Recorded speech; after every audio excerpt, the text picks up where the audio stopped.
thought Prabhu tomorrow Gita Jayanti, Ekadasi Gita Jayanti. Yes.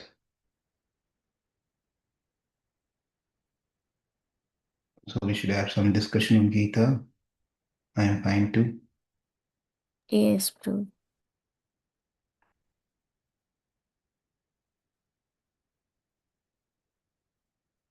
Should I ask questions?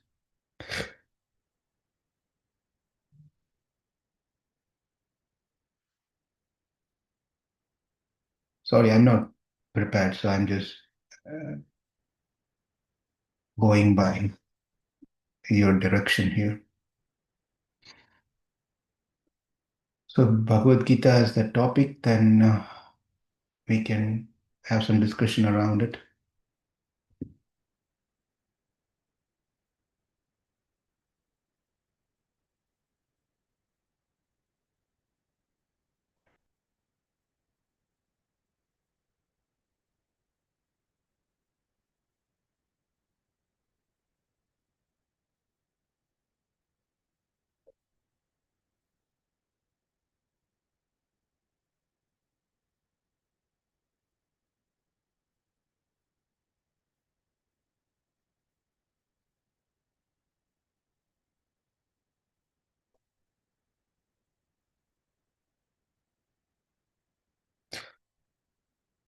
Oh, what chapter should we pick?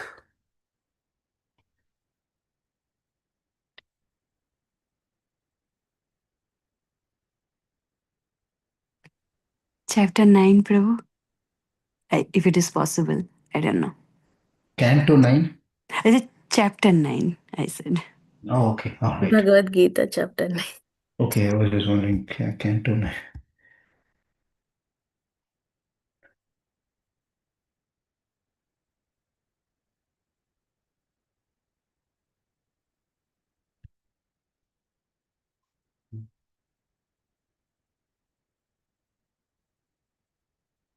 Give me a minute.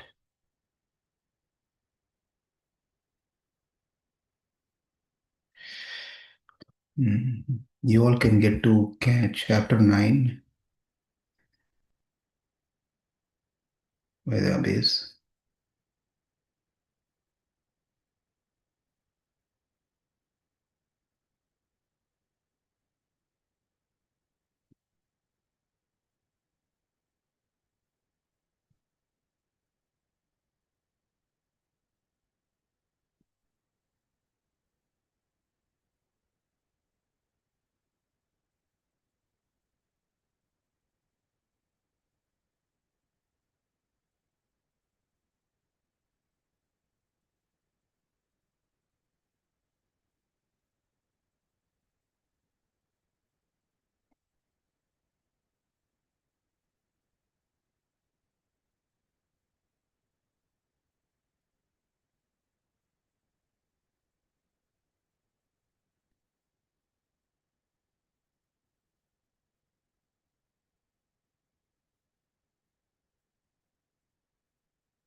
गीताध्यानशीलस्य प्राणायामपरस्य च नैव सन्ति हि पापानि पूर्वजन्मकृतानि च मलनिर्मोचनं पुंसां जलस्नानं दिने दिने सकृद्गीतामृतस्नानं संसारमलनाशनं गीतासु गीतकर्तव्या किम् अन्यशास्त्रविस्तरैः यस्वयं पद्मनाभस्य मुखपद्माद् विनिश्रिता भारतामृतसर्वस्वं विष्णुवक्त्राद् विनिश्रितं गीता गङ्गोदकं पीत्वा पुनर्जन्म न विद्यते सर्वोपनिषदो गावः धोक्ता गोपालनन्दन पार्ता वस्तु सुधीर्भोक्त दुग्धं गीतामृतं महत् एकं शास्त्रं देवकी पुत्रगीतम् एको देवो देवकी पुत्र एव एको मन्त्रस्तस्य नामानि यानि कर्मापि एकं तस्य देवस्य save Bhagavad Gita, which consists of 700 slokas, 18 chapters. The middle of this entire Bhagavad Gita is the chapter number 9, which is quite an interesting chapter.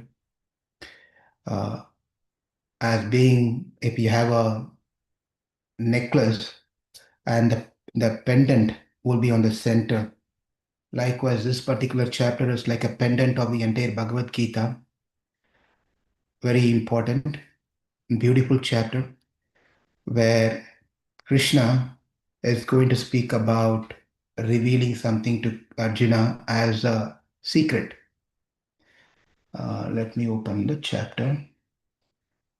So, this particular chapter goes by Krishna's starting the verse Idam tukte guhyathamam pravakshami anusuyave jnanam vijnana sagitam yajnatva mokshasya subhat. So Krishna says to Arjuna, my dear Arjuna, because of these reasons, I'm going to impart you a very important confidential knowledge. And by having this particular knowledge, you will be relieved of miseries of material existence. Because most of us are wanting to be free of, we have to be wanting to be free of miseries and wanting to be happy. These are the two things. Hmm? That we always want to be happy. We always don't want to have any problems in our life. So Krishna therefore is saying that, but this Guhyathamam, this particular confidential knowledge, most confidential knowledge, I'm telling you because Anusuyave, because you're not envious of me.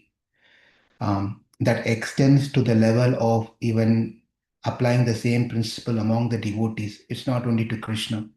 Even among devotees, we shouldn't be envious of someone else progressing spiritually or whatever the reason it may be. So one should not be envious of anyone else. And we should know the fact that the other person is great because they deserve it. And we are not so because we don't deserve it. And that's not a partiality on Krishna, it's just the way that we led our life for many, many anadi kala, which is coming out here in this particular lifetime as a result of what we did in the past. Therefore, there shouldn't be envious nature among the devotees. That's not going to help us in any way being envious.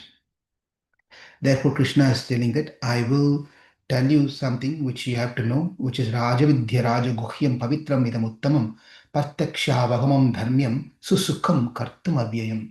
Susukham.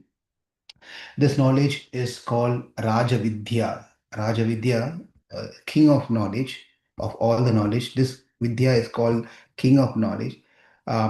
Therefore, by knowing this knowledge, which is secret of all secret, it is purest of knowledge, and but because it gives direct personal perception of the self of realization, it is everlasting and joyfully performed. Anyway, anything that we are trying to perform, it has to be performed joyfully, right? So see the way that Krishna has designed the entire Bhagavad Gita is in two aspects. One is of course, the entire Bhagavad Gita. This is a section, the Madhyama part, the central part. In the central part, he has this two divisions, that 7, 8, 9 chapter, one section, and 10, 11, 12 is another section. This 7, 8, 9 is Sadhya, and whereas the 10, 11, 12 is sadhana, sadhya, that which is to be attained, and sadhana, the process by which one can attain. So in 7, 8, 9, this is the last part of that section of the second part of Bhagavad Gita. The process is explained later, but this particular is explains about Krishna. The until sixth chapter, it is about self-realization, and 7, 8, 9 is about Paramatma realization, Sakshatkara. Sakshatkara means to realize God. Is a section which is discussed in 7, 8, 9. And in that section, this particular one is the ninth section, ninth chapter. So, where Krishna is going to now tell the secret of what that is. And here is where he's going to also tell about the bhakti, where it is considered to be the top. Ashradha Purusha Dharmasyasya Parantapa Aprapya Mam Nivartante Mriti Samsara Vartmani. So here, those who are not faithful in this devotional service cannot attain me or conquer of enemies. Therefore, they return to the path of birth and death in this material world. So where Krishna is saying, introducing here the secret of all the secret, after telling that Raja Vidya Raja Guhyam of all the knowledge, then he is going into the detail of how it is very important to attain him. One has to perform devotional service. Ashradhadhana Purusha Dharmasyasya Parantapa Aprapya Mam Nivartante Mrityu Samsara Vartamanam, the path on the future. One doesn't have to come back into this world taking birth and having to go through birth and death. Therefore, it is very important that one takes up a process of bhakti, and that's the only way that can be attained by faith. Bhakti can be there, but if there is no faith in that bhakti, then again there is no use of that bhakti. Then Krishna goes, Mayatadam idam sarvam jagat avyakta murtina matstani sarvabhutani nachaham teshu avastitah. Nachamatstani bhutani pasyame yoham aishwaram bhutabrinnacha bhutastha mamatma bhuta bhavanah.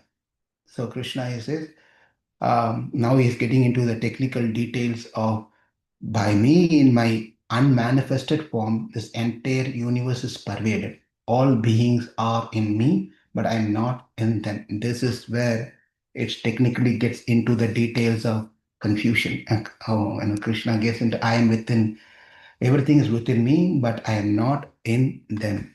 But then he contradict the same statement in the fifth sloka. Nacharmatstani bhutani pasimeyoham aishwaram bhutabrinnatta bhutasto mamatma bhuta bhavana. Then, and yet everything that is created does not rest in me.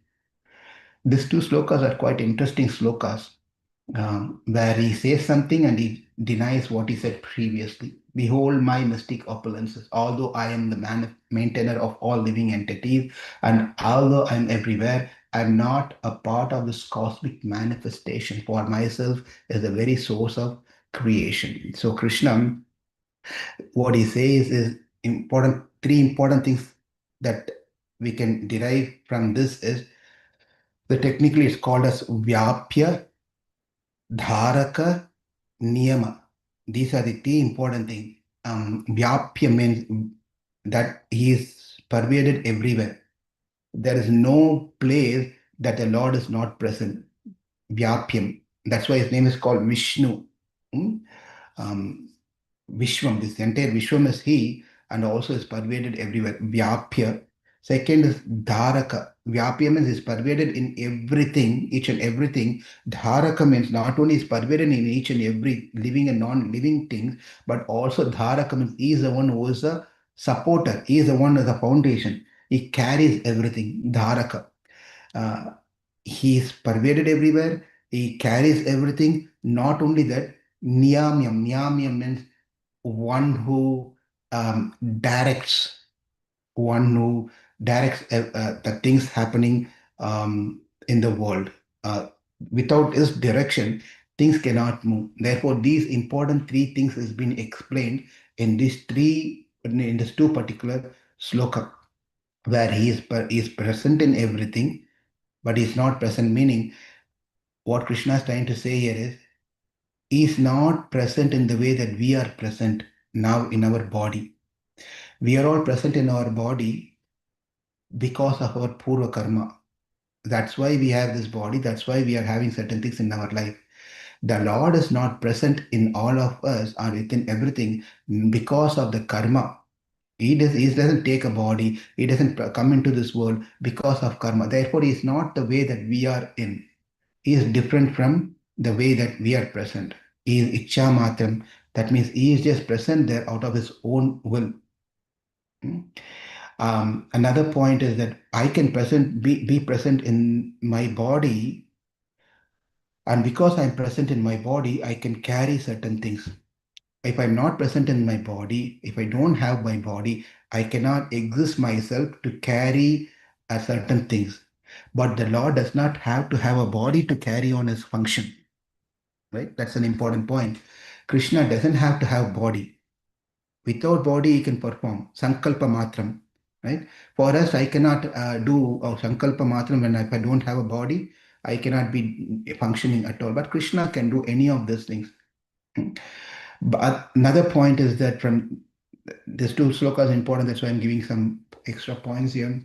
The point is that when I present, I'm present in when I present in them, they are not the one who carries it. For example, I'm present in my body. My Atma is present in this body. The Atma, carrying the body, right? The body is able to walk because a subtle element which is present within my body is active. Therefore, the body is able to walk. If the subtle element called Atma is not present within this body, the body cannot be carried from point A to point B. It just cannot even move. Okay? Krishna, likewise, is present in everything. It's not that it's not that if he's not there, thing, if it's not, he is the one who's carrying with it, even within the Atma, he is the one who's present and he is the one who's carrying. The Atma alone cannot function by itself. Therefore, whether he's inside or whether he's outside, he can function the way that he wants to function. That's an important point. And how he does this? By his sankalpam. Sankalpam means by just his free will, the will that he have, he can just make things happen without any difficulty. That's about this particular sloka. Let's move on to next one. Eta Etakasha stito nityam vayu sarvatro go mahan. Now he gives an example, analogy example. Tata sarvani bhutani mastani ti upadharaya. So Krishna here gives an example. Understand that as the mighty wind blowing everywhere rests always in the sky, all created being rest in me. Right? So there's a in the Upanishad, one of the Upanishad, there's a conversation that takes place between a father and son. Mm, Swetaketu was the boy's name, Uddalaka. So Swetaketu comes back his education from his Gurukul, and the father can understand that boy has really not did not fully understand the scriptures because the way that he was walking and coming, he could understand that he has that garva. Garva means little bit of ego or ahankara. He had that. He did not really understand much of it. But father wanted to teach him that he is not fully educated yet. Therefore, the father asked him, "Can you please tell me that what is that one thing that if you have learned, if you know everything in the world, everything of everything. That one thing, what is that one thing that if you know that one, you know everything?" And Sweta Ketu was questioning him, questioning how is that even possible if you know one thing? If I know a cell phone, can I know everything that's present in the world? It's not possible. If I know if I know someone, any for that matter, just by knowing one thing, how can you understand everything?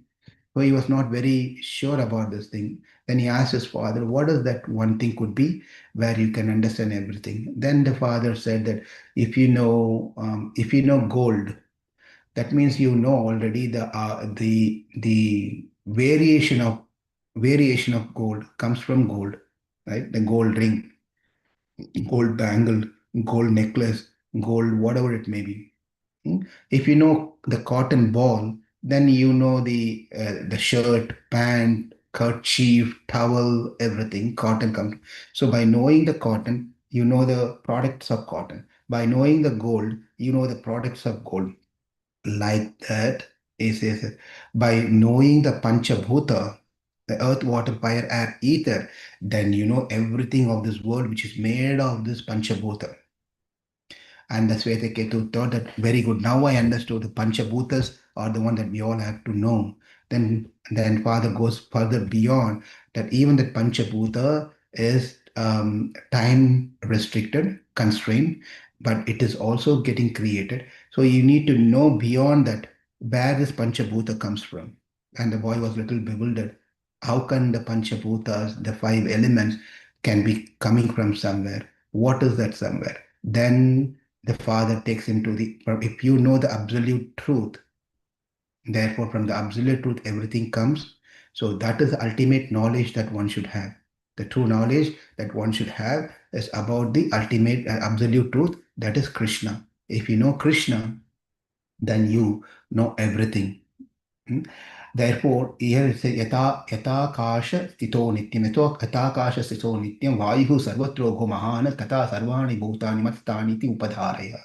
Understand as the mighty wind blowing everywhere, rest always in the sky, all created rest in me. Krishna saying an example of mighty wind, but doesn't mean that wind is equalized to Krishna, because wind is also a matter. It's a non-conscious entity. It is not a conscious entity. Hmm? It's a jada. It's not ajada, it's jada. So therefore, Krishna is saying that he's just giving an example, like how the wind blows everywhere, rest always in the sky, all created being rest in me. And likewise, I'm pervaded and being everywhere, but everything is resting in me. And we go back to the same sloka where Krishna already says, Matah paratram na anyat kinchit asti dhananjaya. Mayi sarvam idam potam sudre manigana iva. Krishna also says this in the previous chapter that I am like everything is like a pearl stung to the thread, right? So that's a beautiful sloka, important sloka too. So moving on. Sarva bhutani konteya prakritim yanti mamikam kalpakshaye punasthani kalpadho visrijhamyaham. Seventh sloka. O son of Kunti, at the end of the millennium, all material manifestations enter into my nature. At the beginning of another millennium, by my potency, I create them. So everything comes from Krishna, everything goes from Krishna. Now, one important point about the sixth sloka, I just remember, is like the sky for me, I'm sitting on a chair, and the chair is supported by the floor, and the floor is supported by the foundation of this house. The foundation of the house is supported by the ground earth, and the earth is supported by what? The earth planet is supported by what? And the earth was supported by Akasha.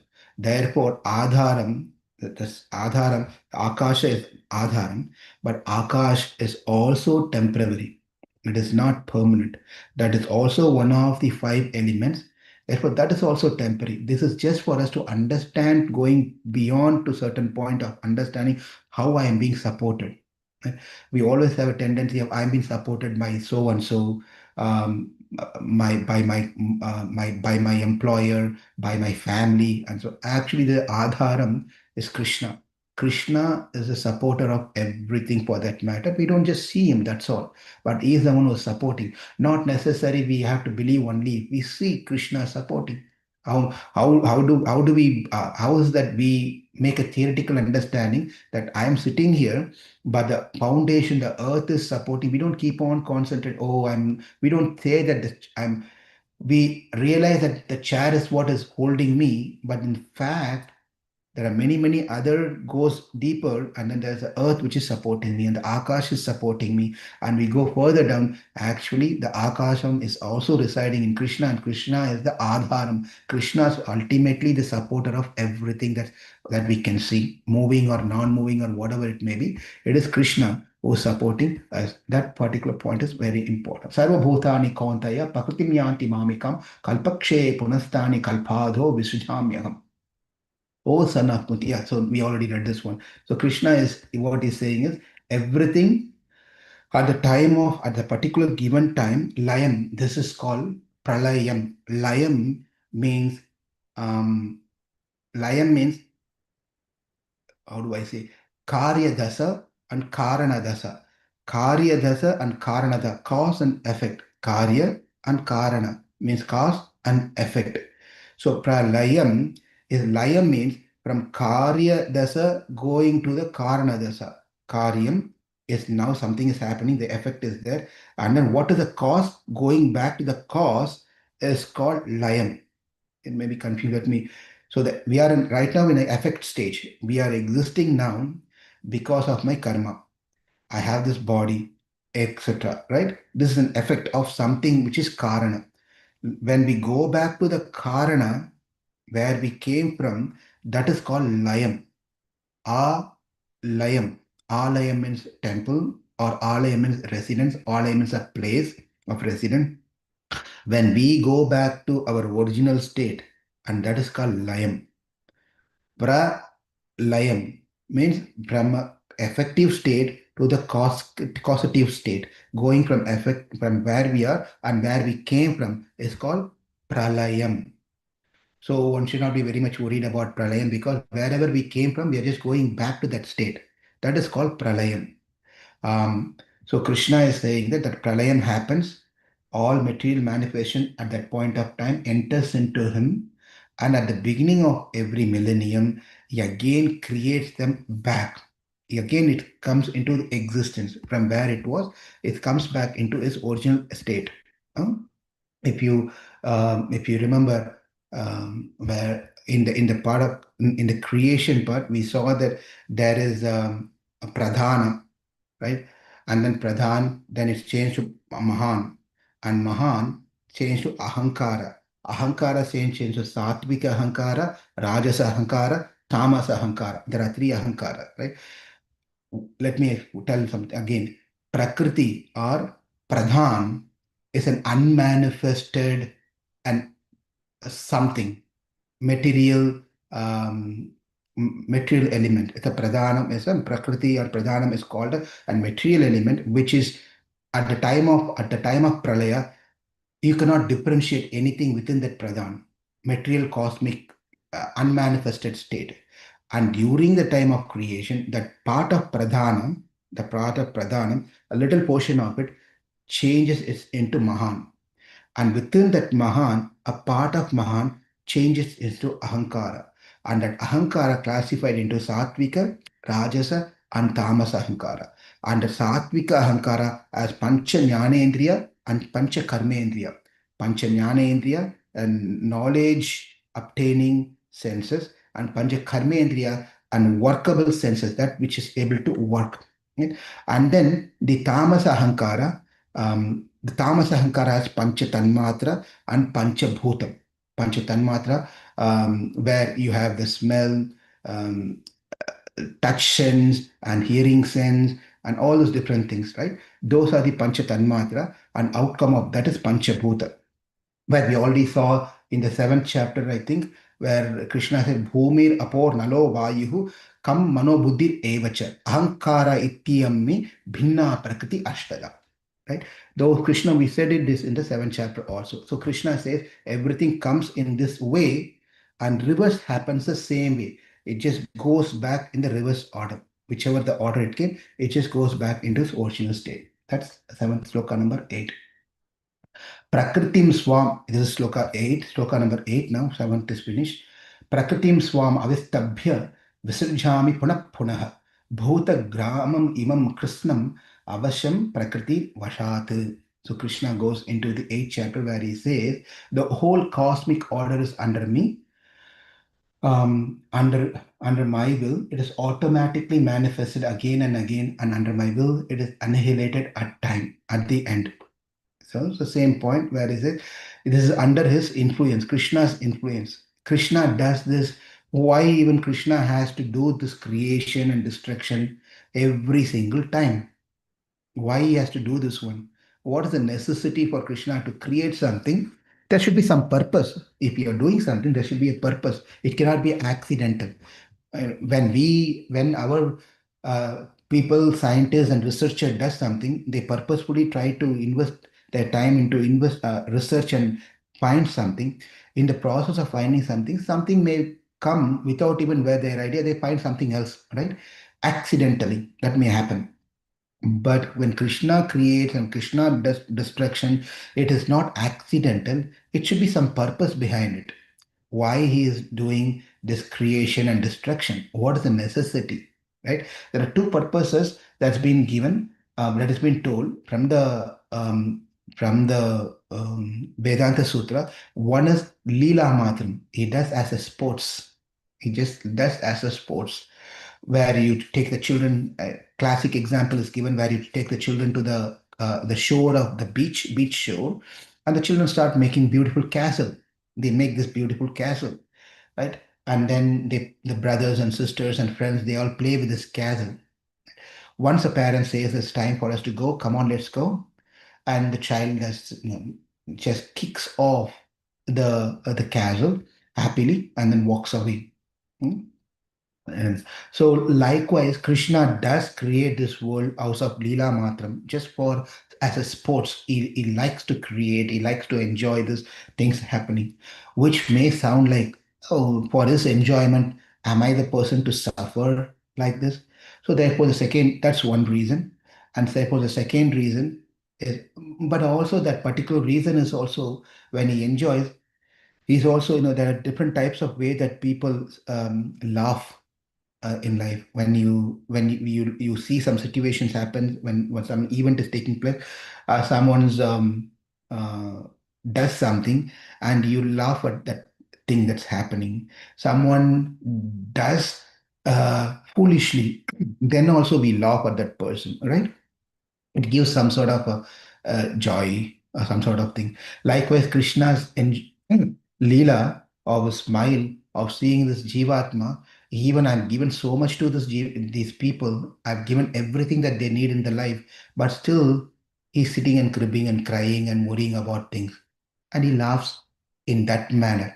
You know, sometimes when children does not listen to us, we say we also someone, what can I do with? We do something like that helplessly sometimes. Like that, Krishna does things also. That's his sports. And the second reason is for us to give a chance to rectify our mistakes, so that we rectify and use this place in a right way and we can attain Krishna. So that's another reason why this world has been created. Um, you can stop me anytime if you want to. Otherwise, I'm just going through this slokas as you requested. Nachamam tani karmani nibadhanti dhananjaya udasenavat asenam asaktam teshu karmasu. Udasenavat asenam asaktam teshu karmasu. So Dhanaho Dhananjaya, all this work cannot bind me. So Arjuna is asking question. Well, I do some activities. When I do some activities, I get a reaction of my action. Whatever action that we do, there's always reaction to it. Always. It's that's how the program works. But one can set their consciousness whether to receive that reaction or not to receive the reaction. That is left to the individuals, right? When we try to do something, if I'm expecting the people will praise me, that falls. Even though you're doing a good activity, but your expectation is to get praised by others, then that falls into good karma, right? So we have to be careful why we are doing what we are doing.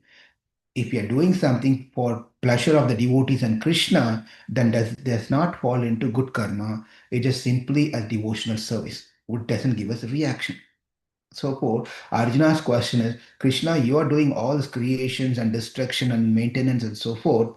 I guess you are also getting into a bondage of this world, like how we all get bonded in this world.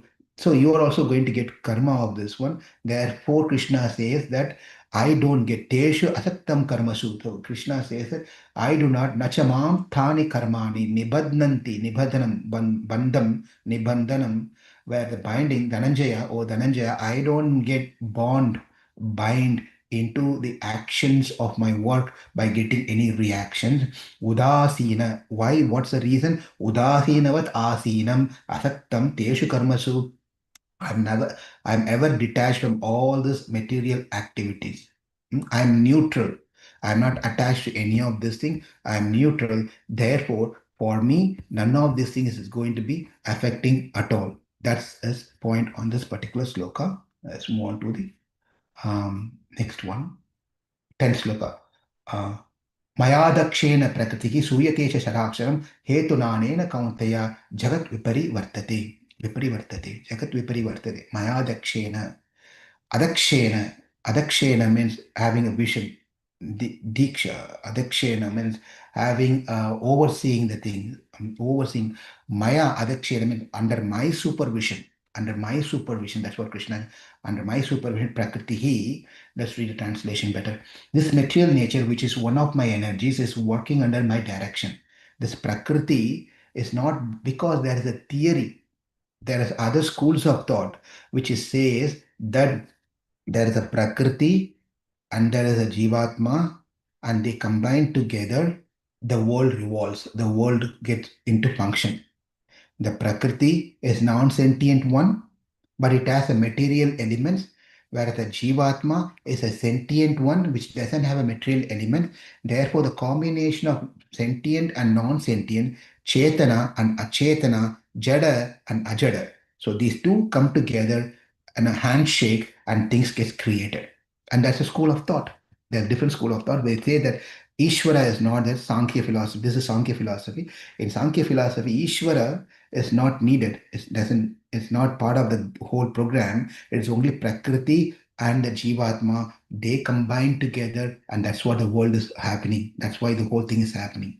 But Krishna defeats that theory over here, saying that Mayadakshena Prakriti Suyate cha Sarasharam Hetunanena Kaunteya Jagat Viparivartate. He says this material nature, which is one of my energies, under my direction. O son of Kunti, the producing all moving and non-moving beings under its rule, this manifestation is created, annihilated again and again. It is just because of me, everything is happening. It is not just simply because of the Prakriti and a Chetana can do this one. Because their idea is, you have must have heard this earlier also, a blind man and a layman. A layman who cannot walk and the blind man cannot see. So what to do if you want to go from point A to point B, right? The blind man should carry the layman on his shoulder, and the layman can give a direction. The blind man who cannot see follow the direction of the layman and walk. This is how they both work together. This world is created and things happen. That's how their analogy and example, and that's not what has been accepted, and that will not the way that it is uh, told in our and even told by Krishna himself. So let's move on to the 11th slokam. Avajhananti ma mudha manushim tanam ashritam param bhavam ajanantah mama bhuta maheshwaram. 11th sloka. Fools which deride me when I descend in the human form, they do not know my transcendental nature as the supreme lord of all that be. So since Krishna is telling that everything comes from him, everything is under his supervision, and he maintains, he annihilates, and all those different things. And now Arjuna may have a question, well, how is that? You are like me, you have a body like me, and people may have, Arjuna doesn't have. People may have this idea that Krishna is just he also like us. What's so different, special about him? So Krishna is telling people does not understand when I am descending into this world. They think that Manusham Thanam Ashritam, they think that I am just like them. They don't understand Parambhavam Ajananto. Janaha Ajanaha. They don't understand my transcendental existence or form. Mama Bhuta Maheshwaram. Mama Bhuta Maheshwaram, Maha Ishwaram. I am the super Ishwara, controller, proprietor. They don't understand any of the thing. um, they only see how I'm existing now, but they don't know my original form. Not Ishwara. Krishna doesn't say simply Ishwara. He says Maheshwara. He not only say Maheshwara, he says Bhuta Maheshwara. I think quite an important point to be noted here. Ishwara, Maheshwara, Bhuta Maheshwara. This is there are because there are many Ishwaras. Some of us are Ishwaras within our family. You know, the husband can be a Ishwara in a family, or a wife can be a Ishwara in a family, or the children can be Ishwara in a family. Their children controls the house and parents and so forth. Many Ishwaras within the house. Right? When we come out, then there's another Ishwara, our employer or our where the workplace or the government or all those different Ishwaras, small Ishwaras are there. There are many such Ishwaras are there, but no one is Maheshwara. Maheshwara is only one, and even to that Maheshwara, Bhuta Maheshwara, where is the Lord and controller of every living entity. Ishwara Paramakrishna Sachit Ananda Vigraha. As we know this particular sloka, Krishna is the Ishwara, Parama Ishwara, that is Krishna, and is beyond everyone. So that's this particular sloka. Avajananti, people usually deride when they see me. They think I'm a ordinary human being just like them. I'm also bounded by karma, but they don't understand my transcendental param bhavam ajananta mama bhuta maheshwam. They don't understand my transcendental form. That's the point in the 11th sloka. Let's move on to the 12th sloka. Now, 12th sloka. मोहशा मोहकर्माणः मोहज्ञानविचेतसः राक्षसीम् आसुरीं चैव प्रकृतिमोहिनीं स्थिताः. Is everyone doing okay so far? Getting bored? No problem. Sorry, you told me to speak on this chapter, so I'm going on. You can just stop me anytime. Prabhu, enough, that's enough. I'll stop. Otherwise, I'll go by this way because I did not think about this. मोहशा मोह कर्माणः मोह ज्ञान विचेतसः साक्षसीम् आश्रितिं चैव प्रकृति मोहिनीम् आश्रिताः मोहिनीं श्रिताः. That is, those who those who are thus bewildered or attracted by demonic and atheistic views, in that deluded condition, their hopes for liberation, their fruitive activities, and their culture of knowledge are all defeated. Now, Krishna has a special style, but we don't need to follow that style. If Krishna doesn't like something, he goes right down to the. He can speak really heavy on those people, those characters, and Krishna can do this one straightforward. Like Prabhupada, when he was on this planet, he said rascals, right? Prabhupada uses all these heavy words, and we are the followers of the Prabhupada. Then we can also say that rascal. Sometimes devotees talks like this because they are coming from Prabhupada speaking, that's okay, fine. But then we speaking like Prabhupada, trying to imitate Prabhupada is not really necessary.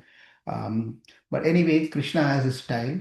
Yes, Krishna has a style. So he says that those who are bewildered, attracted, demonic, atheistic view, mogasha, moha karmana, in the deluded condition, um, hope for liberation, their fruitive activities, and their culture of knowledge are all defeated. And if they are considered me as a human being, they're doing this, they're thinking the way that because of their demonic nature, their atheistic nature. Um, that's a reason, but that's not going to yield them any proper knowledge, and they're not going to be liberated from this world at all. That's not possible.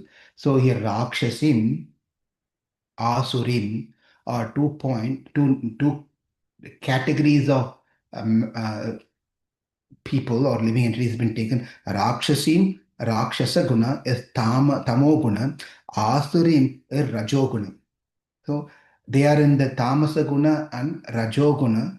Because of that, like example of Rakshasa, head of the Rakshasas is Ravana, whereas head of the Asuras are Hiranyakashipu. So we have to understand. We simply say everyone is Rakshasas. It's not. Rakshasas a separate category. Asuras are separate category. Gandharvas are separate category. Dhanavas are separate category. They're all different categories. Different people, different types, and different things are there. Therefore, we should understand they are not because of their nature, they cannot understand who I am. Then Krishna goes into now speaking on different point on 13th sloka. Mahatmanastu mam partha dhaivim prakritim ashritaha bhajantyananyo manasah nyatva bhutadhim avyayam. O son of Pritha, those who are not deluded, the great souls, are under the protection of divine nature. They are fully engaged in devotional service because they know me as the Supreme Personality of Godhead, original and exhaustible. Mahatmana. Now, after criticizing or not happy with these Rakshasas and Asurim, and again, the point here is Krishna is not caste concerned. Because you are Rakshasa, I don't like you. Because you are Asura, I don't like. That's not how Krishna functions. Krishna doesn't see the jati. Krishna sees the person's devotion or the consciousness, whether irrespective of whether he's a Rakshasa or Asura. And otherwise, you see, we just saw an example of Ravana, who's Rakshasa, and we saw an example of Hiranyakashipu, as Asura. If Krishna doesn't like Asura Jati and Rakshasa Jati, he should not like anyone for that matter.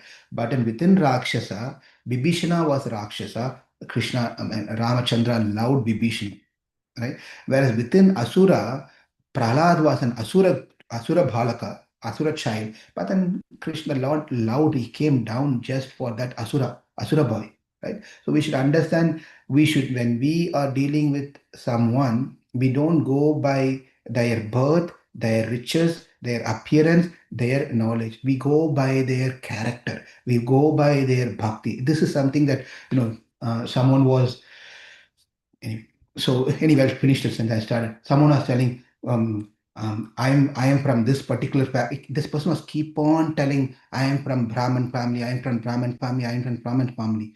So it is nothing to do with whether you are Brahmin or a non-Brahmin, whether you are rich or you are poor. What we have to see is how much Krishna sees bhakti in irrespective of what they are, from the social standpoint of view. So that's an important point that we all should also learn from Krishna. Mahatmanastu mam partha dhaivim prakti masritaha bhajantananyo manasah jnatva bhutadim avyayam. Yeah, we read the translation. Let me read one more time.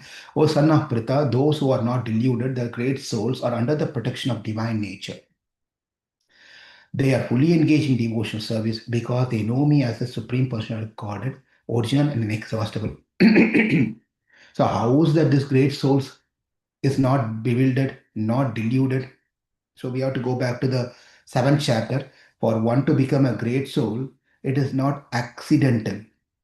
That person could have gone through several lifetime to come to an understanding of this that Krishna is everything. Krishna is the ultimate truth that I need to learn, I need to serve. Bahunam janmanam ante jnanavan mam prapatyate vasudevam sarvam iti Samahatma Sudhurlabha. So Krishna has already mentioned in the seventh chapter that it's not easy for one to become a devotee. They have gone through many lifetimes. There are Mahatma, so therefore that people are not ordinary Atma, they are Maha Atma, the great Atma. Krishna gives the first place for them. Devotees are given the first place. And Krishna himself takes the second place. When it comes to our standards of life, we want to be first in everything. We want to be first in everything. That's how human mentality is, consciousness psychology is. I want to be given a first seat in the first row.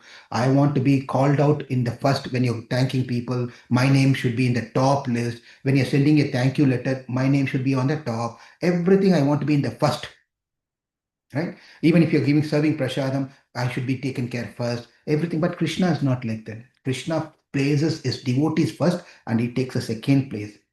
That is why Krishna says, Mahatmanastu Mam Partha. Mahatmanastu Mam Partha. They are great devotees, they are great souls. So Krishna has a high regards for them. Dhaivim Praktim Ashritaha. They are protected. They are protected from this Dhaivi Yesha Gunamai Mama Maya Prapatyate. Krishna also says in the eighth chapter, right? Yeah, eighth chapter. This Dhaivi Yesha, entire Prakriti is controlled by Maya. It is very difficult to come out. But my devotees, Mahatmanastu Mampartha, Dhaivam Prakritim Ashritaha, I am the shelter for them. Bhajanti Ananyo Manasada Jnatva Bhutadim Avyayam. Because what's the reason? Because they are fully engaged in devotional service. In any given situation, they are always engaged in my devotional service. Then he moves on to 14th. 14 sloka. Satatam kirtayanto mam yatantascha dhadavrtaha namasyantascha mam bhaktya nityayukta upasate. This is a famous, beautiful sloka. Such Mahatmas, who are called Mahatmas, what they do? This Mahatmas always only chant 16 rounds. Only try to do in the morning time Krishna consciousness. Only eat prasadam inside the house. Only follow all those things in a given Sunday time among the temples. Satatam kirtayanto mam. But these Mahatmas are just we have to level ourselves and see where we fall into our practice of Krishna consciousness, who are called Mahatmas, right? Therefore, Krishna says that no, that's not the case. That is why we are all practitioners. We are still, we don't have the full taste of Hare Krishna Mahamantra. We don't have full taste of wanting to hear chapter 9 again and again and again. You're all great. That's why you're asking me to again repeat chapter 9. But in general, I'm telling the taste of wanting to hear the same story.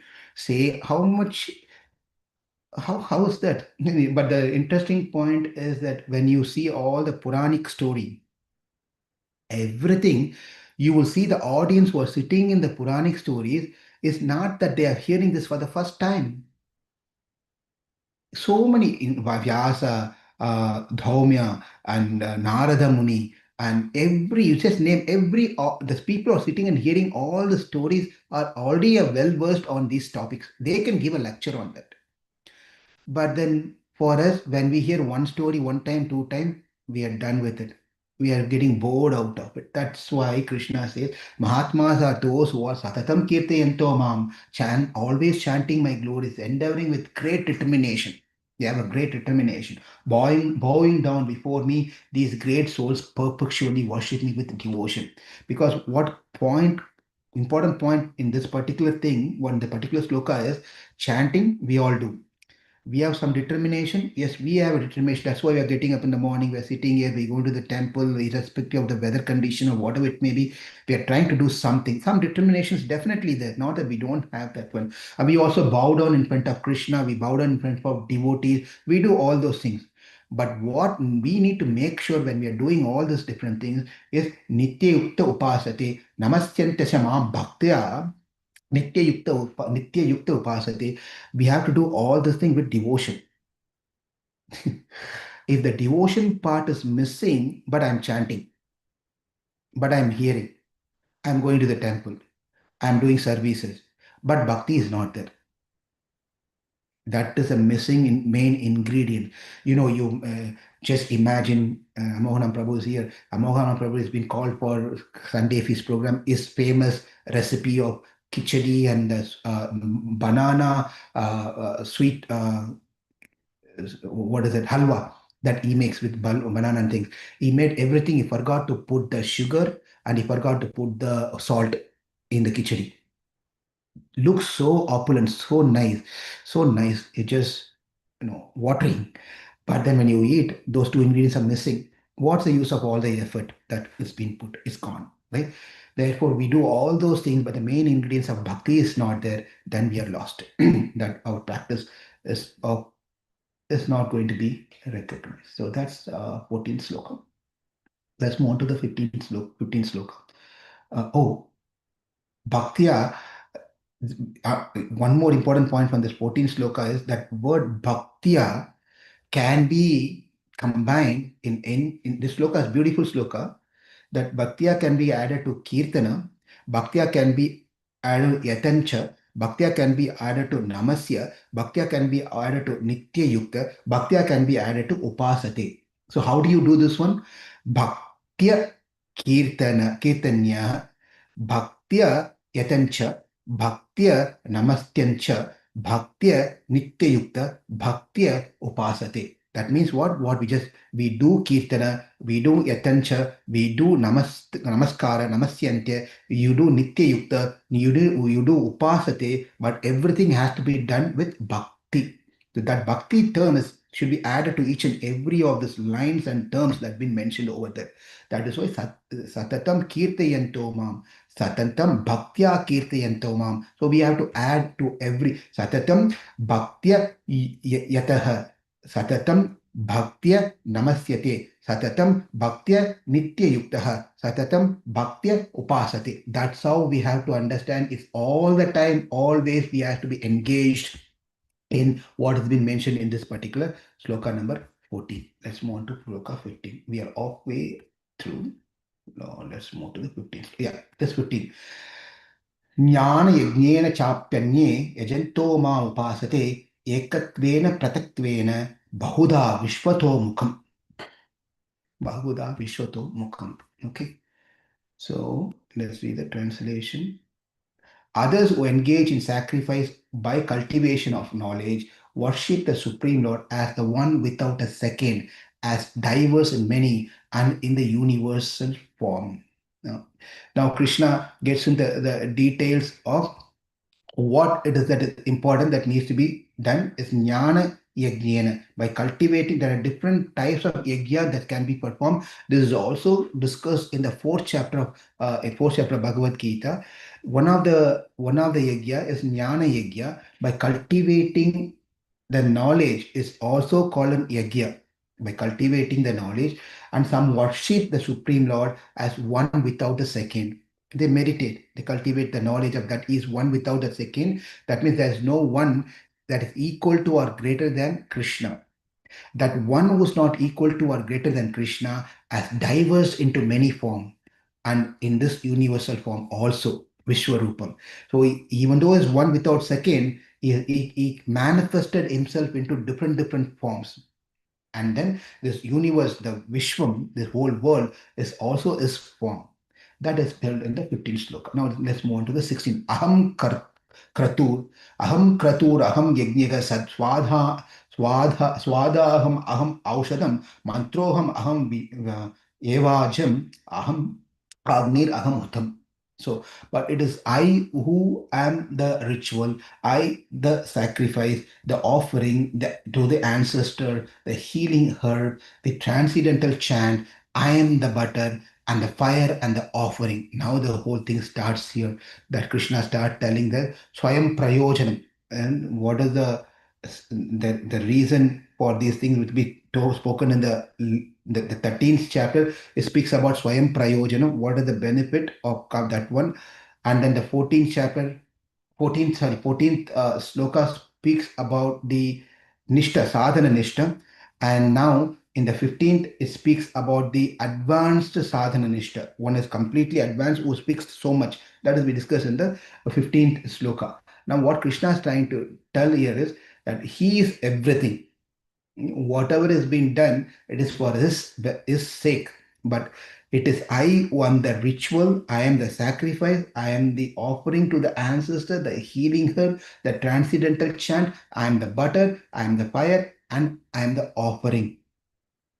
He is everything. That Krishna says that he is everything, which is later elaborated in the 10th chapter also. Later, Pitaham Asya Jagatah Matha Dhata Pitamaha Vedyaham Pavitram Omkara Rik Sama Yajur Evacha. I am the father of this universe, the mother, the supporter, and the grandseer. I am the object of knowledge, the purifier, and the syllable Om. I am also the Rig, Sama, and Yajur Veda. So he says, I am so and so, father and everything. All the articles that we can see that we use for the yajna, that is also Krishna. All that we see around is also Krishna. Gatir Bharta, 18th sloka. Gatir Bharta Prabhu Sakshi, Nivasaha Sharanam Sukrit, Prabhavaha Pralayasthanam, Nidhanam Bijam Avyayam. I am the goal, the sustainer, the master, the witness, the abode, the refuge, and the most dear friend. I am the creation and annihilation, the basis of everything, the resting place, and the eternal seed. So this is another beautiful sloka. He is a goal. He is everything. And he is the one also Sakshi. Sakshi means witness. He also witnesses everything. And witnesses, we also witness many things. But what is the use of we witnessing something? We don't do anything out of it. We don't have power to do any of those things, right? But when Krishna witnesses, there are many things takes place. He witnesses, he takes account of what's happening, he oversees everything. Therefore, Krishna is Sharanam, Nivasaha, he is a refuge, he is Sharanam, he is a dear friend, Sukrud, he is also Sukrud, he is friend of everyone. Okay. Moving on to 19th sloka. Moving to 19th sloka. Tapami aham varsham nihirnami usujjhami cha amritam chaiva mrityuscha sada sat chaham Arjuna. O Arjuna, I give heat and I withhold and I send forth the rain. I am I am immortality, and I am also death personified. Both spirit and matter are in me. Krishna says, I am also death personified. Mrityuscha. Amritam chaiva mrityuscha. Sad asat chaham Arjuna. So he goes into details of how Krishna is everything. That means what? We should understand Krishna as Paramatma, the Antaratma in everything, whether it's moving or non-moving things, everything Krishna is present in those things. So that's sloka number 19. Okay, let's move on to sloka number 20, where Krishna says, त्रैविद्या मां सोमपाः पूतपाप यज्ञस् इष्ट्वा स्वगतिर् प्रार्थयन्ति ते पुण्यम् असाध्य सुरेन्द्रलोकम् अस्नन्ति दिव्यान् दिविदेव भोगान्. Those who study the Vedas and drink the Soma juice, seeking the heavenly planets, worship me indirectly. Purified of sinful reaction, they take birth on the pious heavenly planet of Indra, where they enjoy godly delights.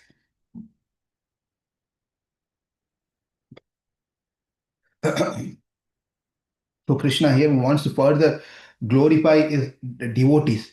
So he wants to glorify his devotees, and the devotees are falling into different categories also. Not necessarily everyone is pure devotees. There are devotees who are expecting something different from Krishna himself, right? Therefore, let's do one more sloka and then discuss it. Tetam bhuktva swargalokam vishalam kshine punye martyulokam vishanti evam trayi dharmam anuprapanna gathagatam kama kama labhante tetam bhuktva swargalokam vishalam. So when they have thus enjoyed vast heavenly sense pleasure and the results of their pious activities are exhausted, they return to this mortal planet again. Thus, those who seek sense enjoyment adhering to the principles of the three Vedas achieves only repeated birth and death. Gata agatam kama kama labhante. By following the Vedic tradition of what's said in the Vedas perfectly, one may go to heavenly planet and they stay there for some period of time. Bakshine punye martyalokam vishanti. But once the credits are over, kshine punye, they have to come back into this world. There's no other choice. They cannot simply get elevated and go back to Vaikunta. That's not possible. They have to come back here and they have to stay here. Um, Therefore, the Vedanta has two parts, Purva Baha and then Uttara Baha. Purva Baha speaks about all the Karma Kanda section speaks about Dharma, Artha, and Kama. Those are the details we discuss in the Veda Baha, the Purva Baha. Where there's the second part called Uttara Baha is also known as Upanishad or Vedanta Baha, which speaks about moksha, which speaks about the important things of how one can attain moksha, what needs to be done, and so forth. So Krishna is speaking in this couple of slokas. Krishna is speaking about the Veda Baha, those who follows the Vedas. They worship Indra, they worship this particular devatas, and they follow certain things, and they attain that particular planet, and they stay there, and then but they have to come back again into this world when the time is over. That's on these two slokas. But in the 22nd sloka, Krishna says, Ananya chintayanto mam ejana paryupasate tesam nithyabhiyukthanam yoga kshemam vahamyaham. Ananya chintayanto mam. That is 22nd. But those who always worship me with exclusive devotion, meditating on my transcendental form, to them I carry what they lack and I preserve what they have. Right? So important, beautiful sloka where Krishna says that for those who have complete concentration on Krishna, they are not diverted or disturbed or distracted by other worship or other thing. For such people, Anana Chintayantama, Yajana Pariyupasate, who worship me perfectly the way they should worship me, to them, Tesam Nityabhiyuktanam, when they are fixed in the devotional service, Yoga Kshemam Vahamyaham, Yogam and Kshemam Vahamyam. Yogam and Kshemam, these are very important two terms that we need to know. Yogam and kshemam. What are this yogam and kshemam? Yogam is where we have something, and kshemam is where what we have thing can be continued to have further. What happens is that we get something in our life. Getting something may be an easy thing. One may get something. But then what is more important than getting something is maintaining or extending that thing that we have for a longer period of time. That is sometimes difficult, right? We may get into a position in society somehow, and but then to maintain that position for a longer period may be difficult. We may get some object or a toy or a whatever it may be, or a house or a car or a latest cell phone or whatever. We may get something, but having to continue to have that something for a longer period of time could be another challenge. It's always it's like that, right? Therefore, Yoga Kshema Krishna says, "I will give you, I will give you what you don't have, and I also make sure that what you get is continue to be with you for rest of your life." Yogam and Kshemam Vahamyaham. So I will carry that carry that forward to you. So that's this Ananya Chintayanto Yajana Paripasese Tesam Nityabhiyuktanam Yoga Kshemam Vahamyaham. Moving on to the 23rd sloka. Ye apyanya devata bhakta yajante shraddhayan vitaha tepi mam eva kaunteya yajante avidhi purvakam. Now it comes. What happens is that um, I was just talking to someone and some situation, I was just talking to someone and I was telling that it's nice that you do this particular puja for this particular devata, and maybe that will resolve the problem and make things much better and so forth. So Krishna goes on explaining here on those particular aspects. Eapi anya devata bhakta yajante shraddhayan vitaha tepyan mam eva konteya yajante avidhi purvakam. Those who are devotees of other gods and who worship them with faith actually worships me, O son of Kunti, but they do so in wrong way. This is an important point, very important point to be a devotees of Krishna. I want to repeat this because sometimes what happens is that we take our Krishna consciousness very lightly. What does it mean to be surrendered soul? We sometimes fail to understand what surrendering means. Surrendering means that we don't have another shelter to go. Jagannath is the only shelter, or your Laddu Gopal is the only shelter, or Radha Krishna is shelter, Rama is your shelter. That means you're just fixed there, irrespective of what's happening in our life. When we try to go around and look for alternate solution, going to somewhere else, then we are not called surrendered. We didn't have not performed Sharana, we are not Sharanagatas. We are not. So we should, very important, this point is as practicing Krishna consciousness. At any situation, I'm not going to let go my Krishna's lotus feet. He may try to kick me, he may try to smash me, he may try to lift me and embrace me, whatever it could be. I'm not going to let that go. He may put me in any situation to test my faith in him. Right? Krishna may put us into a situation, someone comes and Prabhuji, Amavanam Prabhu, you just do this particular puja and you'll get your citizenship right away. You don't need to worry about it. You will get a permanent job and this and do this puja. You're doing Krishna consciousness for so many years. Still you're not settled. Just nothing wrong. Krishna is Paramatma within the Devata also. Therefore, think like that and do that particular Graha puja, this puja, that puja.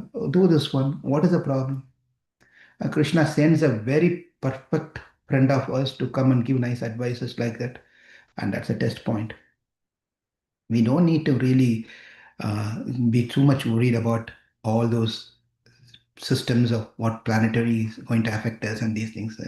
When we are under the shelter of Krishna, we should know that all the planets, all those grahas that we see, they're all working under the supervision of Maya Dakshena Prakriti. We just saw that sloka, right?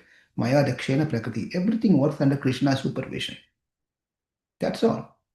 So we have to have that faith that Krishna is ultimately, I have to please Krishna. That is all I really need to be concerned about. I don't need to go to all this 3.3 million devatas to please them. It's not going to be okay. It's not even necessary for us. So that's the important point to call ourselves as Krishna conscious devotees. Others we are called as Anya Devata, the conscious devotees. We are Anya Devata. So we have to remember this one. Those who are devotees of other gods and worship them with faith actually worship only me. This Krishna is telling to us about how others are. They don't know, but they are actually worshipping me because I am present within them. But that's not the direct way. That's not what directly right thing to do. Anya Devata. So that's sloka number 23. Aham 24. Aham hi sarva yajnanam bhokta cha prabhureva cha natumam abhijananti tatvena taschavanti cha. I am the only enjoyer and master of all sacrifices. Therefore, those who do not recognize my true transcendental nature fall down. I am the only enjoyer. Why Krishna says this one all of a sudden? Because everyone is trying to do some Devata worship. They don't understand actually it is me who's actually inside them, and they are doing this worship indirectly. I am the one who's actually the enjoyer, the master of all the sacrifices. They do not recognize my transcendental nature. Because they don't recognize my transcendental nature, they don't progress spiritually. They'll settle down here in this world, in this material bhuloka, or they may go to the spiritual, they may go to the swargaloka or any other pitraloka or different lokas, but they can never come to me. 25th sloka. Yanti deva vrta devan पितृयान्ति पितृवताः भूतानि यान्ति भूतेज्य यान्ति मद यज्ञोऽपि माम्. So those who worship the demigods will take birth among the demigods. Those who worship the ancestors go to the ancestors. Those who worship ghost and spirit will take birth among such beings. And those who worship me will live with me. So, wherever you get the ticket, that's what we go. We cannot expect to buy a ticket to buy a ticket to California and thinking that the flight is going to take us to New York. That's not going to happen. Therefore, whoever worships whichever the devatas, they take birth according to their bhakti towards that particular devata. They attain that particular devata. And they attain that particular devata does not necessarily mean that they're going to live there for eternity. The reason is because, including the Devata, they're all time bound. They all will be finished. So obviously we will be also finished. They all have to come back again into this world, and based on their karma, purva karma, they get a different body. So 26 sloka. Patram pushpam palam thoyam yome bhaktya prayachiti tadaham bhaktyupakritam asnami prayathatmanah. Everyone knows this particular sloka. If one offers me with love and devotion, a leaf, a flower, a fruit, or water, I will accept it. Krishna says, Bhakti is easy. I can accept it. Um, Krishna is telling, I will accept it. The way that I will accept it, as if I have not drank water for days, as if I have not experienced the beauty and the fragrance of the flower. I will eat asnami, I will eat as if I have not eaten the fruit for entire lifetime. This is the first time I'm eating. I will take this leaf, tulasi, as if I have not had this tulasi before. That's how Krishna takes when we even give one out of any of these four items. But the only thing what he's saying is when you give this one bhakti, give it bhakti. Sometimes people say that I cannot cook so much, I cannot do this one. That's fine. If you cannot, at least keep a glass of water and in front of Krishna and accept to Krishna, Krishna, this is all I can give you at this my with my all the limitation and the things that I'm going through today. This is all I can give you. Right? So Krishna is going to accept whatever we give as if he has not taken that for a long period of time. Right? So any of this, what Krishna has mentioned is easily available. Therefore, Krishna is saying that give something. Giving is something very important. It is only through the giving that we show our love in any relationship for that matter. Um, for the relationship to be enriched, there should be a giving of something to others. It not necessarily it has to be an physical gift. Even giving our own time to someone is also giving. I'm spending time with person A because the person A wants my time to talk about something. That is a gift. It is not always necessary. Prasadam is the only gift that we can give to devotees. It's not necessary, birthday gift. That's all good. If we can do good, that's good. That is also can be done, by the way. It's not that we should not do those things. The spending, when it coming to spending, we should not think twice to spend for devotees. We should not spend twice to think for spending for deities. Dharma karya. We should not be thinking of any of. If someone is coming and asking, "Can you please give this? I'm running this thing." Something you should give. Something we should give. We cannot give reasons at that point of saying that, Prabhu, this month I cannot do. Next month I will do. At least do something. We all have things. Our life is very well set. I'm talking not only talking about money matter here. You can take it to any extreme of whatever you would think. Our life is actually better compared to many people's life. And still, if you're not in the mood of giving your time, giving your energy, giving your skills, giving your money, giving your whatever you have, then we are all miserly people. And Krishna doesn't like these kanjus, miserly people. He doesn't like my brahmanas, or we have to be cultivate the mood of brahmanas to be very generous, to give to people, others, what we have. Therefore, it's a very important thing to give to others. Next, Krishna, 27th slokam. Yet karoshi yadasnasi, yet jigosi tadasi, yet tapasyasi kaunteya, tat purusha mad arpanam. So Krishna is getting into the point of whatever you do, whatever you eat, whatever you offer, whatever you give away, whatever austerities you perform, O Arjuna, O son of Kunti, do that as an offering to me. Do an offering unto me. Do everything that you're doing as an offering to me. This is an important part. This is whether we go to office, whether we are cooking, whether we are staying at home, everything has to be done as an offering to Krishna in whatever the way that we could. 27. Let's move to the 28th sloka. शुभाशुभो प्रलयर एवं मोक्ष्यसि कर्म बंधनैः संन्यासयोः युक्तात्मा vimukto mam upaisyasi. In this way, you will be free by doing in that way. What is in that way? Yat karoshi yadasnasi yat jukosi tadasi yat tat tapasyasi onteya tat kurusho madarpanam. By doing this way, what happens is that in this way, you will be freed from bondage to work and its auspicious and inauspicious result. As we already said earlier, every action has a reaction. You do good, you get good reaction. You do bad, you get bad. You do bad reaction, right? When we go to work, it's called laukika karma. Laukika means the worldly affairs, worldly affair.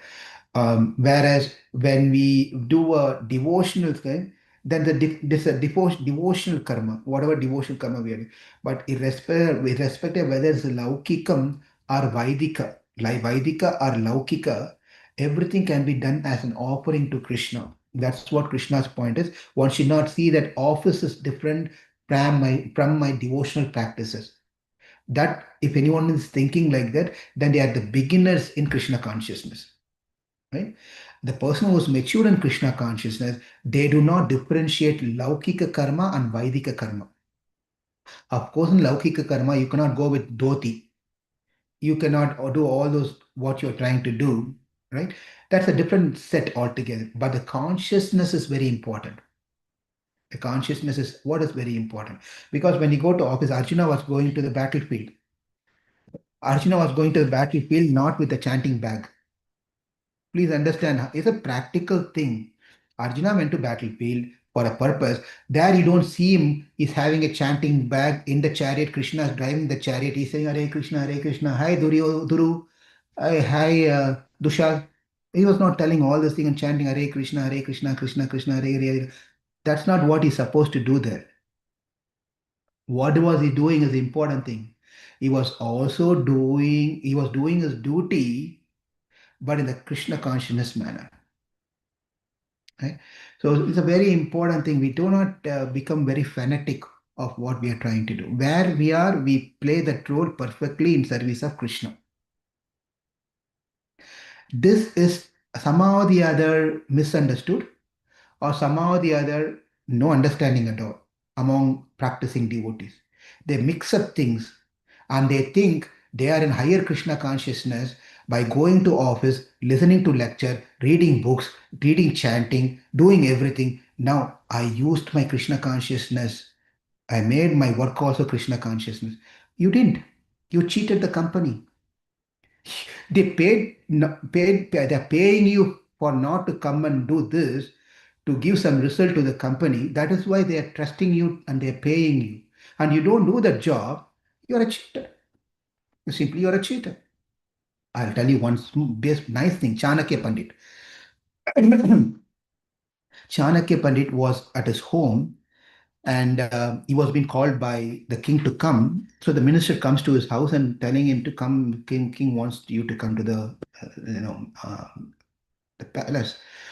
But he was noticing that Chanakya Pandit had two different palm leaves, and then he was writing on this side with one.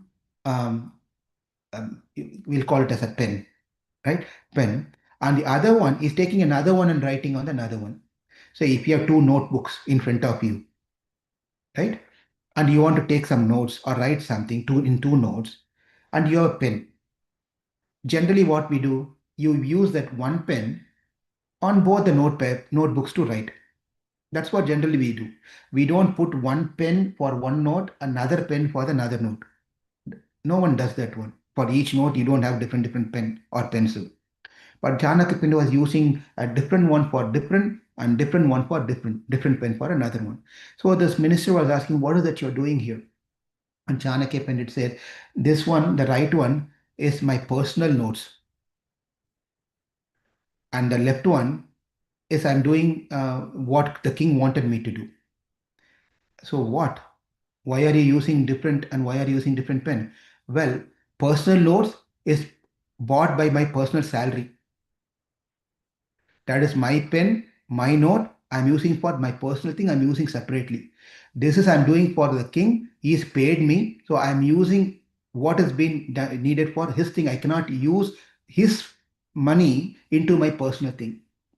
That is a level of consciousness of how they worked in those days. They do not misuse things like that. Therefore, it's very important that Laukika karma is need to be understood in such a way that it can be Krishna conscious. Krishna conscious. It should be Krishna conscious the way it should be. Right. So that's the important point. When we do this way, then one will be liberated and come to me. 29th slokam. Soham sarva bhuteshu name dveshu stina priya. That's another beautiful sloka. Ye bhajanti tu mam bhaktya mahiteshu chapyaham. I envy no one, nor am I partial to anyone. I'm equal to all, but whoever renders service unto me in devotion is a friend is in me, and I'm also friend to him. This topic, this sloka can go into a long topic, but in short, Krishna is clarifying something to Arjuna that Krishna, Arjuna is having this doubt. Krishna, you're telling all the things very nice, but you see that you seem to be partial. You seem to be partial. You killed Hiranyakashipu and you saved Prahlad. You killed Ravana and you protected Vibhishana. You killed one elephant called Kuvalaya Pita, whereas another elephant you saved was called Gajendra. There seemed to be some sort of partiality the way that you are dealing with people in this world.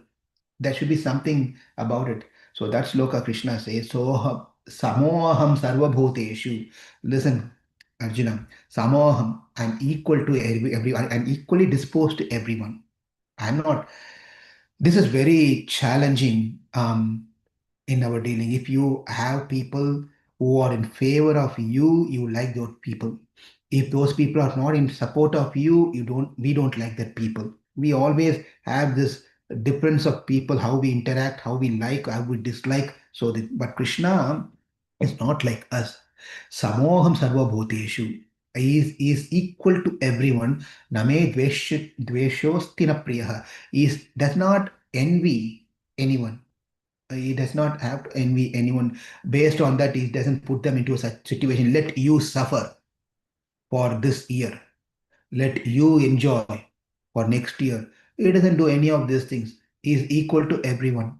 But its only thing is that the action of Krishna seemed to be there is some differences between how he treated Hiranyakashipu, Prahlad, Ravana, Vibhishana, for that matter, Duryodhana and Pandavas.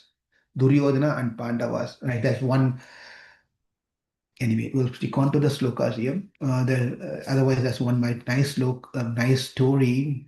We'll talk that later. So why is that Krishna is even though you say that samoham sarva bhuteshu, you seem to be having differences like this. And Krishna says, no, it is not.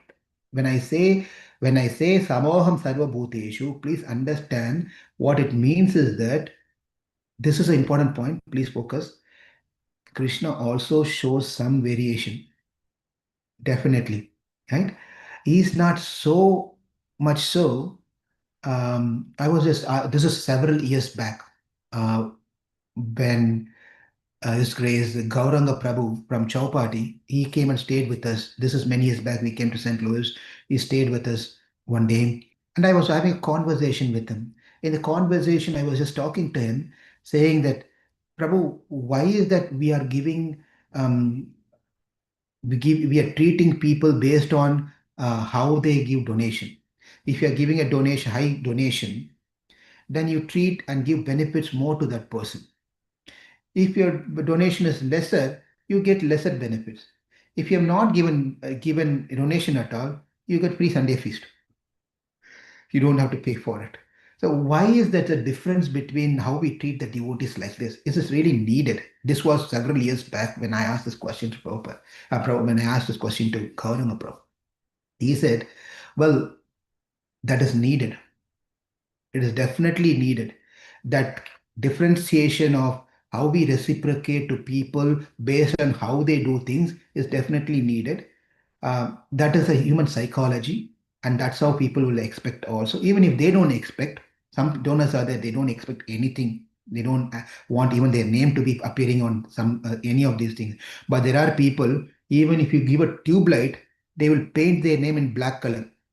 The whole purpose of tube light is gone, right? They put their name. This has been donated by Lal Gopal Das. It will be black in color.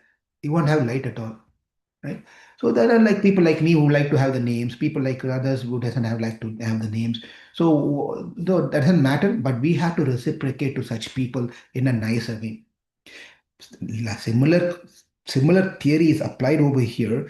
Krishna, when he says Samoham Sarva Bhuteshu, it doesn't mean that Hiranyakashipu and Prahlad he treats equally. It's not that, it doesn't mean like that. It's not that it's treating Ravana and Vibhishana equally.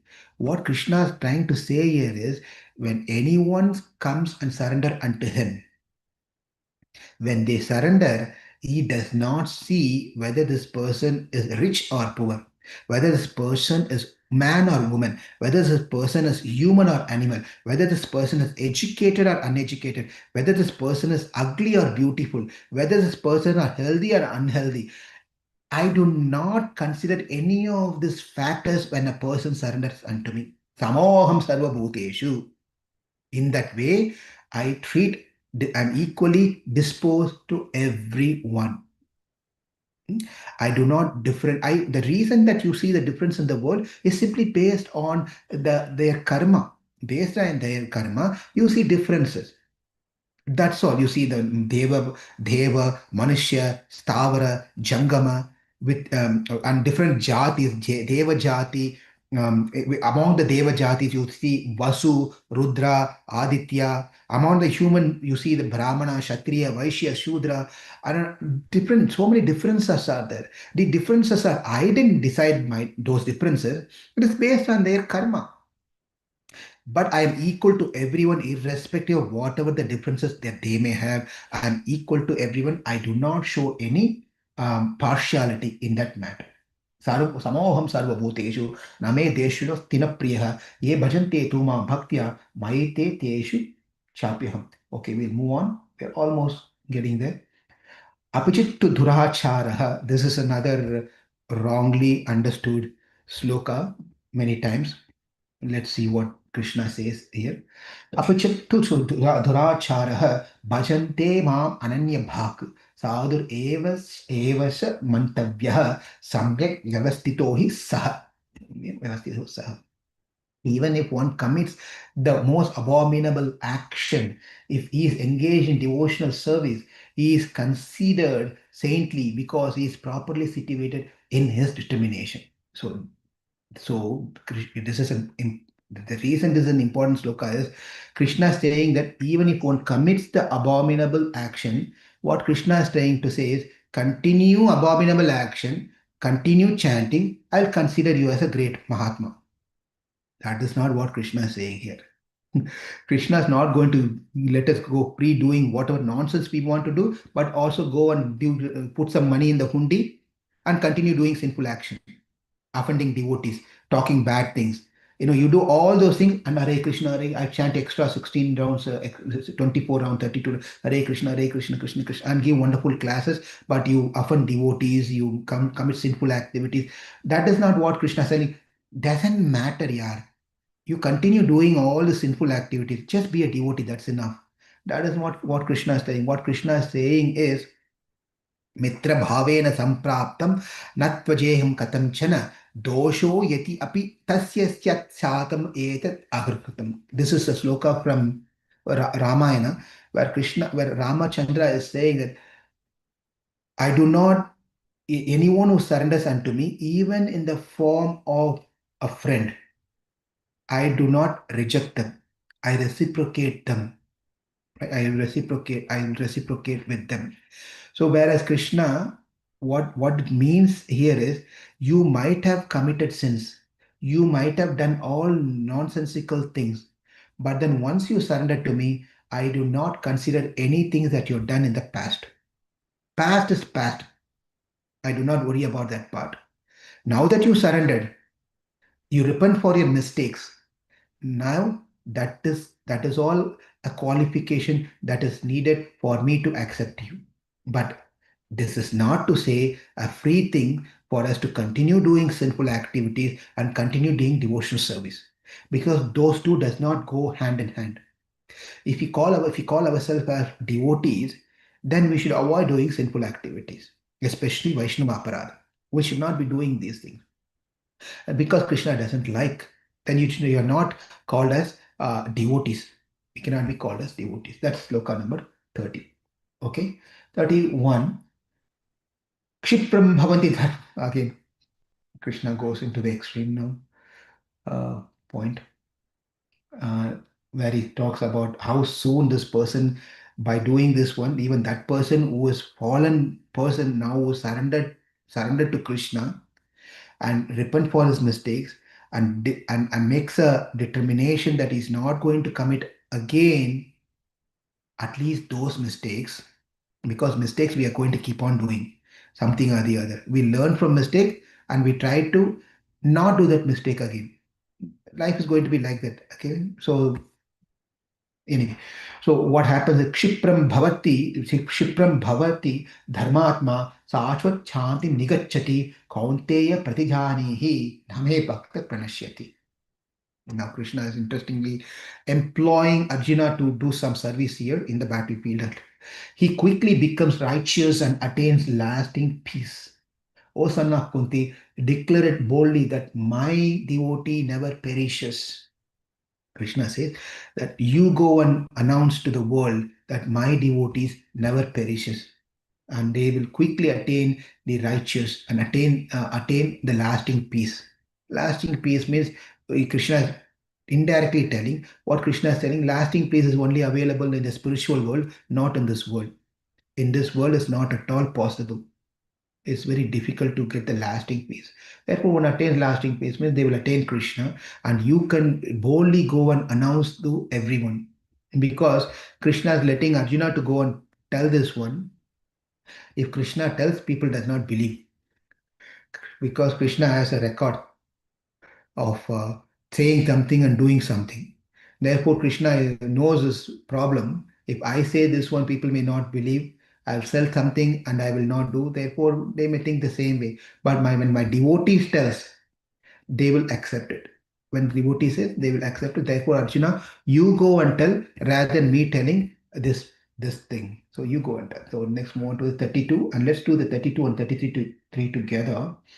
माही पात व्यपाश्रित्य येऽपि शूय योनयः त्रियो वैश्यस्तथा शूद्रः तेऽपि यान्ति परां गतिं. Let's do it 33. किं पुनर्ब्राह्मणा पुण्या भक्त्या राजर्षय तथा अनित्यम् असुखं लोकम् इमं प्राप्य भजस्व माम्.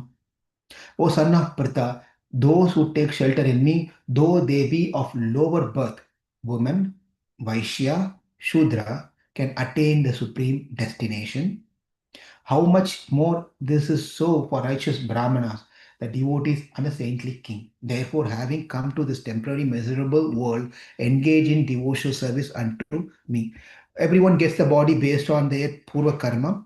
So irrespective of whatever their birth may be, whatever the birth and body that they take, when they surrender unto me, they can attain the supreme destination. They can attain the supreme destination. When those people who are lower born, when they can attain the supreme destination, then what to speak about those who are righteous already? You're already very good by heart, very generous, very ritual, very spiritual. What about those brahmanas? What about those devotees? What about those saintly king? Therefore, what we have to do is, irrespective of whatever the body we fall into, whatever the situation we fall into, but this world is a miserable world. Anityam asukam lokam. This loka is anityam. Nothing is nityam, and nothing is permanently sukam. It only gives temporary sukam. It is always temporary. In our existence in this world is also temporary.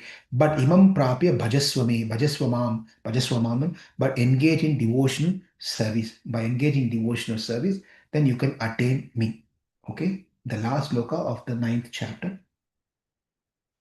मन्मना भव मद्भक्तः मध्याजी मां नमस्कुरु मामेवैष्यसि युक्तैवम् आत्मानं मत्परायणः.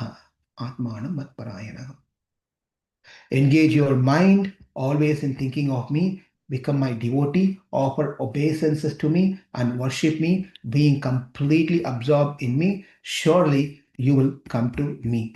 So Krishna is saying, in concluding about the bhakti over here, by engaging one's thoughts, one's thinking, and becoming a devotee, offering obeisances to him, and worshipping him, being completely absorbed in him, then Krishna says one can attain him without fail.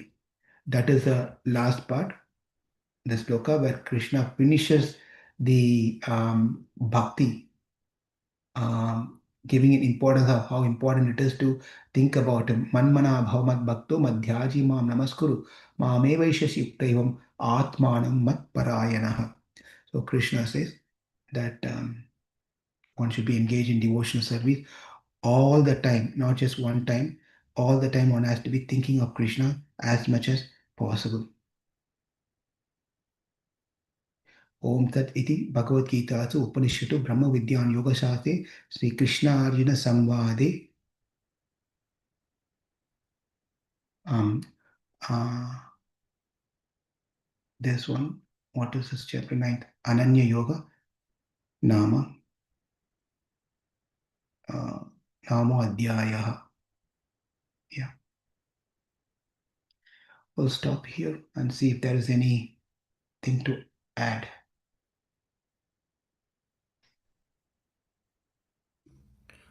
Prabhu, I had two questions.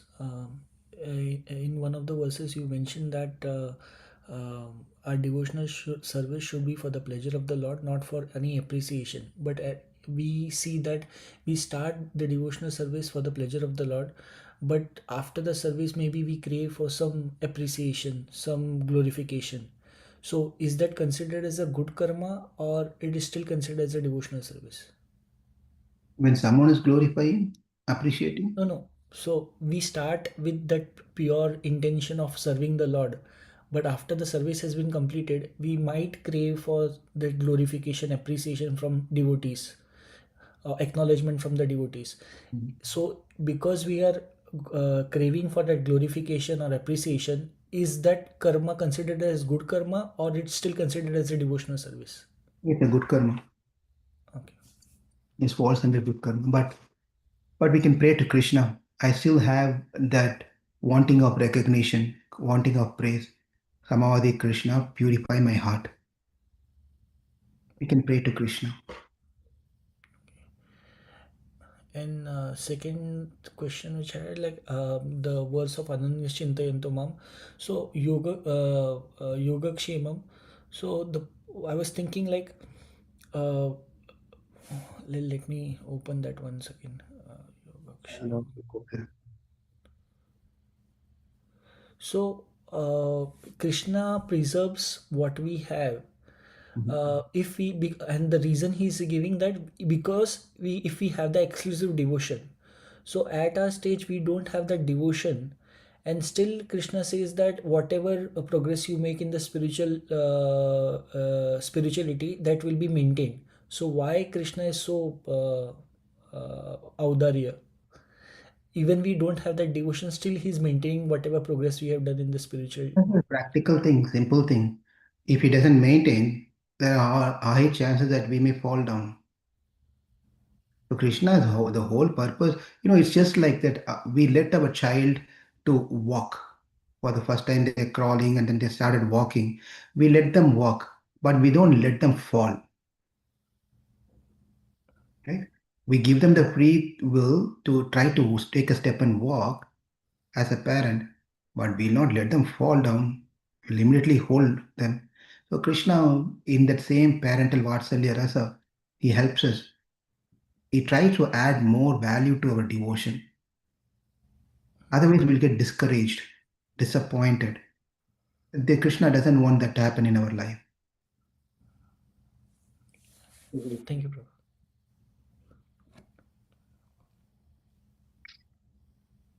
Okay, let's see if there's any other discussions.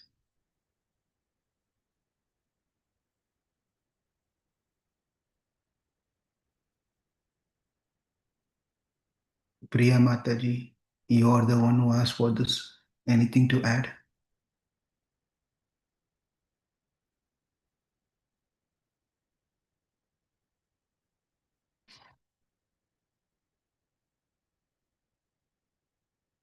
Anyone else?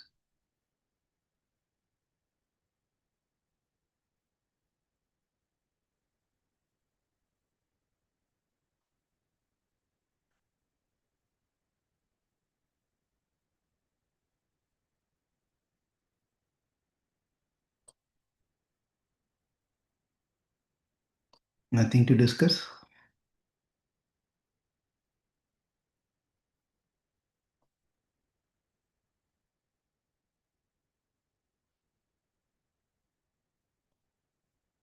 Okay. Shanta Mataji, back to you.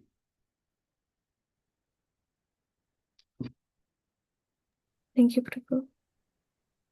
It is 7:20, so okay. Transition. Thank you, devotees. We'll join back again tomorrow at 4:30. Thank you. Hare Krishna. Hare Krishna. Hare Krishna. Hare Krishna. Hare Krishna. Thank you.